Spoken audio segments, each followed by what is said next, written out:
भगवान भोलेनाथ की पूजा जिस दिन भी किया जाए, जिस समय में किया जाए, भगवान भोलेनाथ उससे प्रसन्न हो जाते हैं और दिन वह समय सर्वश्रेष्ठ हो जाता है। लेकिन भगवान भोलेनाथ को अपने सभी व्रतों में प्रदोष का व्रत परम प्रिय होता है। इस व्रत को जो भी व्यक्ति पूरे नियम से श्रद्धा से करता है, भगवान भोलेनाथ उसकी सभी मनोकामनाएं पूर्ण करते हैं। उस मनुष्य के पूर्व जन्म के पाप जो होते हैं, वह सभी पाप नष्ट हो जाते हैं, सभी दुखों का अंत हो जाता है, सुख की प्राप्ति होती है।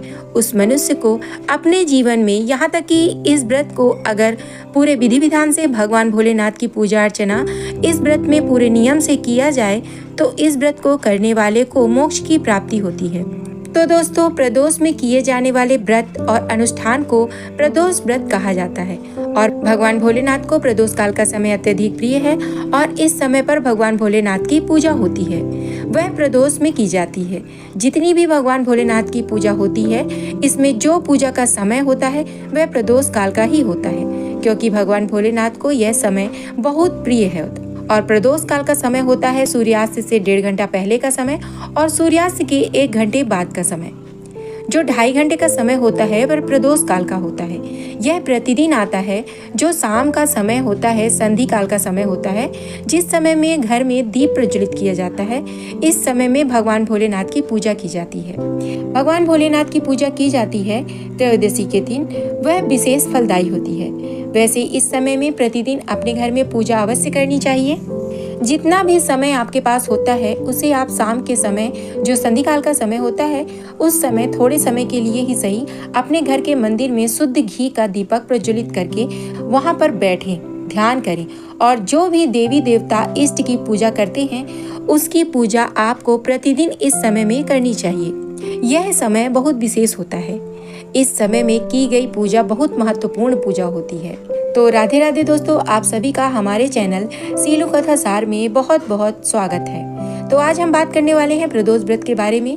तो प्रदोष व्रत क्या है, प्रदोष व्रत क्यों करना चाहिए, क्या है इस व्रत का महत्व, प्रदोष व्रत कैसे शुरू करें, कितने व्रत करने चाहिए, कब से शुरू करना चाहिए, पूजा विधि क्या है, क्या इस व्रत में खाना चाहिए, क्या इस व्रत में नहीं खाना चाहिए, व्रत के नियम क्या हैं, सावधानियां क्या हैं, दान क्या करें, उद्यापन कब करें और कैसे करें, यह सभी बातें आपको इस वीडियो के माध्यम से मैं आपको शेयर करने वाली हूं। तो वीडियो को पूरा जरूर देखें और अच्छी लगती है तो वीडियो को एक लाइक जरूर करिएगा, चैनल को हमारे सब्सक्राइब कर लीजिएगा और बेल आइकन प्रेस कर दीजिएगा। तो दोस्तों, अब बात करते हैं प्रदोष व्रत के बारे में। प्रदोष व्रत क्या है? हर मास की त्रयोदशी तिथि को प्रदोष व्रत कहा जाता है और इस व्रत में प्रदोष काल में, यानी कि सूर्यास्त से 1.5 घंटे पहले और 1 घंटे बाद का जो समय होता है, उसे प्रदोष काल कहा जाता है और इसी समय में भगवान भोलेनाथ की पूजा का विधान है। हर महीने में 2 बार प्रदोष की तिथि आती है। जैसे हर महीने में 2 बार एकादशी आती है, वैसे ही हर महीने में 2 बार प्रदोष व्रत भी होता है, कृष्ण पक्ष में और शुक्ल पक्ष में। शिव पुराण के अनुसार सबसे पहले इस व्रत को चंद्रमा ने किया था, जिससे कि चंद्रमा का क्षय रोग खत्म हो गया था। भगवान भोलेनाथ को यह व्रत बहुत प्रिय है, इसलिए इस व्रत में शिव जी की पूजा उपासना करने से सभी मनोकामनाएं पूर्ण हो जाती हैं। तो दोस्तों, इस व्रत को करने से पूर्व जन्म के जो निगेटिव कर्मास होते हैं, जो हमारे पूर्व जन्म के कर्म बंद होते हैं और जो पाप होते हैं, जिसकी वजह से हमें परेशानियां झेलनी पड़ती हैं, हम दुख भोग रहे होते हैं और वह समाप्त हो जाते हैं इस व्रत को करने से। इस व्रत को करने से सभी प्रकार के दोष नष्ट हो जाते हैं। तो दोस्तों, प्रदोष व्रत के महत्व के बारे में ऐसा कहा गया है कि अगर कोई व्यक्ति सभी तरह के संयम करता है, सभी तरह के नियम का पालन करता है, जब तब पूजा पाठ करता है, उसके बाद भी अगर मनुष्य के जीवन में परेशानियां बनी हुई हैं, दुख संगठन की स्थिति बनी हुई है, वैवाहिक जीवन सुखी नहीं है और संतानहीनता है या फिर संतान है लेकिन उसकी तरफ से परेशानी हो रही है, घर में कलह कलेश का माहौल रहता है और इस परिस्थिति में आप अगर रह रहे हैं, सब कुछ पूजा पाठ करने के बावजूद भी सब कुछ खत्म नहीं हो रहा है, तो ऐसे में व्यक्ति को हर महीने में पड़ने वाले प्रदोष व्रत का पालन अवश्य करना चाहिए। उस दिन भगवान शिव की पूजा करें, व्रत करें, ओम नमः शिवाय का जप करें और दान करने से शुभ फल की प्राप्ति होती है और जीवन के जो भी कष्ट होते हैं, वह सभी तरह के दुख समाप्त हो जाते हैं। अगर आपकी जन्म कुंडली में भी चंद्रमा पीड़ित हो, राहु केतु या शनि की दृष्टि इनके साथ हो, ऐसे व्यक्ति को 1 साल तक प्रदोष का व्रत करना चाहिए। चाहे प्रदोष किसी भी दिन पड़े, सभी प्रदोष के व्रत को करके विधि पूर्वक उद्यापन करें 1 साल के बाद, और ऐसा करने से चंद्रमा के जो शुभ फल होते हैं वह प्राप्त होने लग जाते हैं। व्रत करने के बाद दान अवश्य करना चाहिए। प्रदोष का व्रत होता है वह सप्ताह के 7 दिनों के अलग अलग होते हैं और उनका फल भी अलग अलग होता है। अच्छे स्वास्थ्य और आयु में वृद्धि के लिए रविवार के दिन पड़ने वाले प्रदोष का व्रत किया जाता है। इसे रवि प्रदोष व्रत कहा जाता है। सोमवार के दिन जिस रोज को किया जाता है उसे सोम प्रदोष व्रत कहते हैं और इस प्रदोष को करने से सभी मनोकामनाएं पूर्ण हो जाती हैं।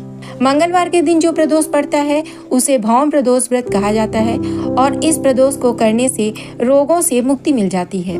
बुधवार के दिन जो प्रदोष का व्रत पड़ता है उसे बुध प्रदोष व्रत कहा जाता है और इस व्रत को करने से सभी कामनाएं सिद्ध हो जाती हैं। बृहस्पतिवार के दिन जो प्रदोष होता है उसे गुरु प्रदोष व्रत कहा जाता है और इस प्रदोष को करने से शत्रुओं का नाश होता है, शत्रु पर विजय प्राप्त होती है।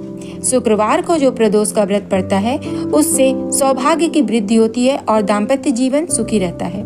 इसे शुक्र प्रदोष व्रत कहा जाता है। तो जिस व्यक्ति के भी वैवाहिक जीवन में प्रॉब्लम हो रही है उसे शुक्र प्रदोष का व्रत अवश्य करना चाहिए। शनि प्रदोष का व्रत करने से पुत्र की प्राप्ति होती है, संतान की प्राप्ति होती है। तो दोस्तों, इन सभी व्रतों में जो प्रदोष व्रत हैं, इन सभी प्रदोष के व्रतों में सोम प्रदोष, मंगल प्रदोष, शनि प्रदोष यह अत्यधिक प्रभावशाली माने गए हैं। मंगल प्रदोष जिसे कि हम भौम प्रदोष व्रत कहते हैं और शनि प्रदोष के दिन भगवान शिव की पूजा माता पार्वती की अच्छी तरह करनी चाहिए। हनुमान जी और भैरव जी की पूजा इस दिन जरूर करनी चाहिए। दोस्तों, जो लोग शत्रु के शत्रु से अपनी रक्षा चाहते हैं उन्हें गुरु प्रदोष का व्रत अवश्य करना चाहिए और शनि प्रदोष के दिन जो लोग व्रत तप संतान की कामना रखते हैं उन्हें शनि प्रदोष का व्रत करना चाहिए। वैसे गुरु प्रदोष का व्रत भी अगर संतान की प्राप्ति के लिए करना चाहते हैं या फिर संतान की भलाई के लिए रखना चाहते हैं तो संकल्प लेकर गुरु प्रदोष को करना चाहिए। इससे जो भी आपकी मनोकामना है वह पूर्ण हो जाती है। दोस्तों, शनि प्रदोष का व्रत करने से शनि जनित जो पीड़ा होती है उससे मुक्ति मिलती है।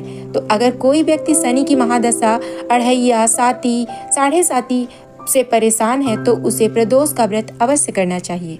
इससे रोग, व्याधि, दरिद्रता जो होती है, गरीबी दूर होती है, घर की अशांति होती है वह भी दूर होती है। नौकरी या व्यापार में आ रही परेशानियां अगर शनि की वजह से आ रही होती हैं तो उन सब से आपको मुक्ति मिल जाती है। यह सब चीजें समाप्त हो जाती हैं, घर में सुख संपन्नता आती है, शनिदेव प्रसन्न हो जाते हैं। अगर शिव की पूजा की जाती है तो भगवान शिव की पूजा से शनि के जो भी दोष होते हैं वह खत्म हो जाते हैं और प्रदोष का व्रत इसमें सर्वश्रेष्ठ होता है। प्रदोष का व्रत कब से शुरू करें और कितने करने चाहिए? तो प्रदोष का व्रत जो है वह आप किसी भी महीने से शुक्ल पक्ष की त्रयोदशी तिथि से कर सकते हैं, लेकिन सावन का महीना और कार्तिक का महीना प्रदोष का व्रत शुरू करने के लिए सर्वश्रेष्ठ माना जाता है। और जिस शुक्ल पक्ष में सोमवार के दिन प्रदोष पड़े उस शुक्ल पक्ष से व्रत की शुरुआत करनी चाहिए। इस व्रत को 11 या 26 किया जा सकता है। इसके बाद विधि पूर्वक इसका उद्यापन करना चाहिए। जैसे अगर आप 11 व्रत करते हैं तो 12वें में प्रदोष के दिन उद्यापन करें। अगर आप 26 प्रदोष करते हैं तो आप 27वें प्रदोष के दिन उद्यापन करें। तो अब करते हैं बात इस व्रत की पूजा विधि के बारे में। तो त्रयोदशी के व्रत में एक दिन पहले से ही सात्विक भोजन ग्रहण करना चाहिए। प्रातःकाल सूर्योदय से पहले उठें और नित्य कर्मों से निवृत्त होकर स्नान आदि के बाद शुद्ध वस्त्र धारण करें। जितने भी आपको व्रत करना है उस दिन आप सुबह थोड़ा जल्दी उठें। उससे एक दिन पहले आप ब्रह्मचर्य व्रत का पालन करें। आप सात्विक भोजन के साथ ब्रह्मचर्य का संपूर्ण रूप से पालन करें। सुबह में नहा धोकर आप शुद्ध वस्त्र धारण करें। वस्त्रों का विशेष ध्यान रखें। आपके काले रंग के नहीं होने चाहिए, नीले, हरे, भूरे रंग के भी नहीं होने चाहिए। जो भी आपके वस्त्रों का सात्विक जीवन का कलर होना चाहिए। यानी अगर पुरुष धारण कर रहे हैं तो वे श्वेत वस्त्र धारण करें, और अगर महिलाएं हैं तो वो सौभाग्य का कलर जो कि लाल, पीला या कि कोई भी हल्का रंग आप पूजा में पहनकर देख सकते हैं। सबसे पहले आपको सूर्य को जल अर्पित करना है। जो अपने मंदिर की पूजा करते हैं, जो प्रतिदिन पूजा की जाती है, उस पूजा को पूरा करें। फिर अगर आपके घर के पास कोई मंदिर है तो वहां जाकर आप पूरे शिव परिवार की पूजा करें। तो दोस्तों, पूजा में भगवान भोलेनाथ को जल से, दूध से या पंचामृत से अभिषेक करें। उसके बाद फिर आप गंगा जल से अभिषेक करें। बेलपत्र, भांग, धतूरा, आंकड़े का फूल, मंदार का फूल, धतूरे का फूल, यह भगवान शिव को अर्पित करें। अक्षत, चंदन, धूप, दीप, नैवेद्य से भगवान भोलेनाथ की पूजा अर्चना करें। नैवेद्य में आप फल, जो भी सीजनल फ्रूट होते हैं, आप चढ़ा सकते हैं। सफेद मिठाई भगवान भोलेनाथ को पसंद है, तो दूध से बनी हुई सफेद मिठाई भगवान भोलेनाथ की पूजा में अर्पित करें। उसके बाद आप हाथ में पुष्प और अक्षत लेकर व्रत का संकल्प लेकर आप कितने प्रदोष व्रत कर रहे हैं, और उसके बाद अपनी मनोकामना बोलें। साथ ही आप भगवान भोलेनाथ से प्रार्थना करें कि आपके व्रत को निर्विघ्न पूर्ण पूरा होने में आपकी मदद करें, और जाने अनजाने आपसे व्रत में कोई भूल चूक हो जाए तो उसके लिए क्षमा करें। आपकी जो पूजा है, जो प्रार्थना है, जो मनोकामना है, वह पूर्ण करें और आप पूजा स्वीकार करें। इस तरह से अब आप व्रत का शुरुआत करेंगे। अगर मंदिर नहीं जा सकते हैं तो घर में ही सारी पूजा करें। घर में शिवलिंग ना हो तो मिट्टी का शिवलिंग बनाकर पूजा करें। अगर मिट्टी का शिवलिंग भी नहीं बना सकते हैं तो भगवान भोलेनाथ की जो पूरे परिवार की तस्वीर होती है, जिसमें माता पार्वती हों, गणेश जी हों, कार्तिकेय भगवान हों, नंदी जी हों, इन सब की जो इकट्ठी तस्वीर होती है, उस तस्वीर को आप अपने घर में स्थापित करें। एक चौकी पर लाल कपड़ा बिछाकर, और फिर वहाँ उस तरीके से ही पूरे मन से, सच्चे मन से उनकी पूजा करें। उससे भी उतना ही आपको फल की प्राप्ति होगी। मन में किसी तरह का संदेह ना रखें कि आपको शिवलिंग उपलब्ध नहीं है, कि आपकी पूजा में कोई कमी है। आपकी पूजा आपकी श्रद्धा पर निर्भर करती है। तो इस तरह से आप भगवान भोलेनाथ की पूजा करें। इसके बाद आप पूरे दिन व्रत रखकर शाम को प्रदोष काल में, यानी कि सूर्यास्त से 1 घंटा पहले से ही अपनी पूजा शुरू कर दें। जैसे आपने सुबह की पूजा की है, वैसे ही आपको शाम की भी पूजा करनी है। भगवान भोलेनाथ का अभिषेक करना है, भगवान भोलेनाथ को सभी वस्तुएं अर्पित करनी है। वहाँ पर बैठकर आपको नमः शिवाय का जप करना है, और उसके बाद आप आरती करें। इस व्रत में आप पूरे दिन भगवान शिव के मंत्रों का जप करें, कपूर से भगवान शिव की आरती करें, और सुबह और शाम दोनों समय भगवान शिव और माता पार्वती के साथ इस व्रत में पूजा की जाती है। तो दोस्तों, तो पूरे समय विधि विधान के साथ पूजा करें। अब दोस्तों, ये बात करेंगे कि व्रत में क्या खाएं और क्या ना खाएं। आप फलाहार ले सकते हैं। वैसे पहले के समय में, अभी शास्त्रों में आप देखेंगे तो यही कहा जाता है कि इसमें निर्जल और निराहार रहना चाहिए, लेकिन ऐसा संभव नहीं है।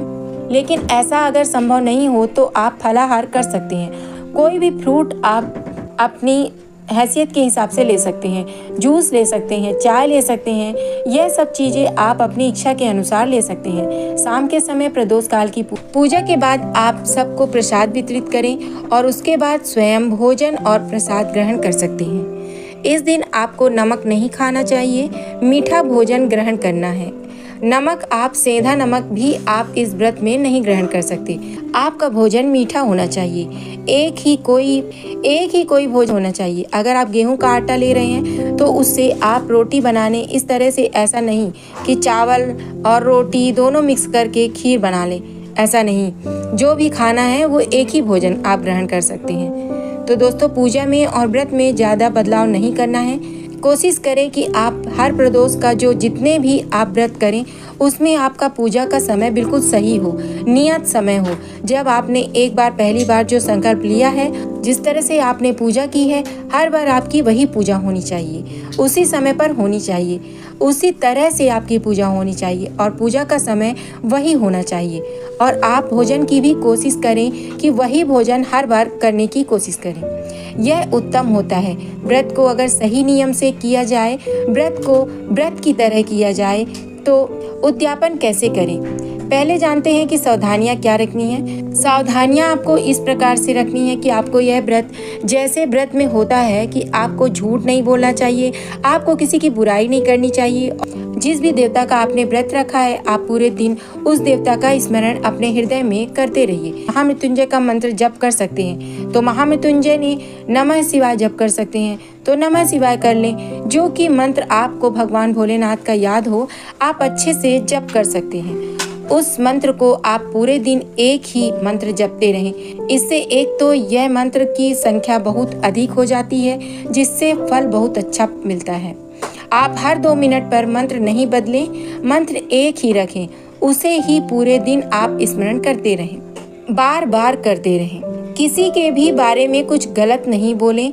मौन व्रत धारण करना चाहिए। ज़्यादातर व्रत के समय में ज़्यादा बात नहीं करनी चाहिए। अगर आप किसी से बात नहीं करेंगे ज़्यादा तो आप किसी के लिए भी गलत भी नहीं बोलेंगे। पूरे समय आपका ध्यान भगवान शिव के चरणों में होना चाहिए, माँ पार्वती के चरणों में होना चाहिए। तो जो भी आपकी मनोकामना है वह शीघ्र पूर्ण हो जाती है। उद्यापन कैसे करें? त्रयोदशी तिथि के दिन ही इस व्रत का उद्यापन करना चाहिए। जैसे कि आपने जितने भी प्रदोष के व्रत का संकल्प लिया है वह पूरा हो जाए। जैसे आपने 26 प्रदोष करना है तो 26 प्रदोष के लिए आप बाद में 27वें प्रदोष व्रत के दिन आप भगवान शिव का रुद्राभिषेक रखें, अपने घर में आयोजन करें और किसी योग्य ब्राह्मण को उस दिन बुलाकर उनसे पूजा संपन्न करें। क्योंकि ब्राह्मण अगर वहाँ पर रहेंगे तो एक तो आप दान भी दे सकेंगे, उनसे आशीर्वाद ले सकेंगे और ब्राह्मण सब कुछ विधि विधान के साथ एकदम अच्छे से संकल्प जो आपने इतना व्रत किया उसका वह पूजा पाठ करा देंगे, जिससे कि संपूर्ण फल की प्राप्ति हो जाएगी।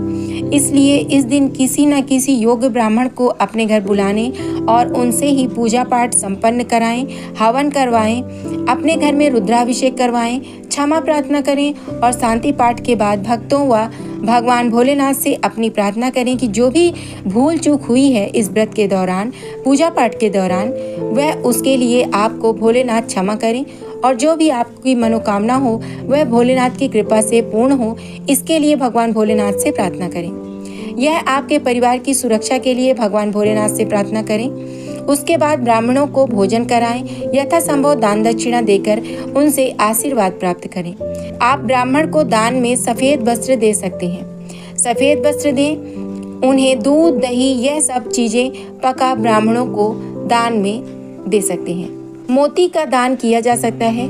जो कुछ भी आपसे संभव हो, जो आपसे बन सके, वैसी चीज़ों का दान आप ब्राह्मण को दे सकते हैं और उनसे आशीर्वाद प्राप्त कर सकते हैं। इस तरह से दोस्तों, अगर आप प्रदोष का व्रत नियम पूर्वक करते हैं तो इस व्रत को तो आपकी सभी मनोकामनाएं पूर्ण होती हैं, सभी कष्ट दूर होते हैं और सभी प्रकार के सुखों की प्राप्ति होती है। भगवान भोलेनाथ की कृपा से आपको सारे सुखों की प्राप्ति होती है, मनोकामना पूर्ण होती है। तो प्रदोष के व्रत से जुड़ी यह जानकारी आपको कैसी लगी?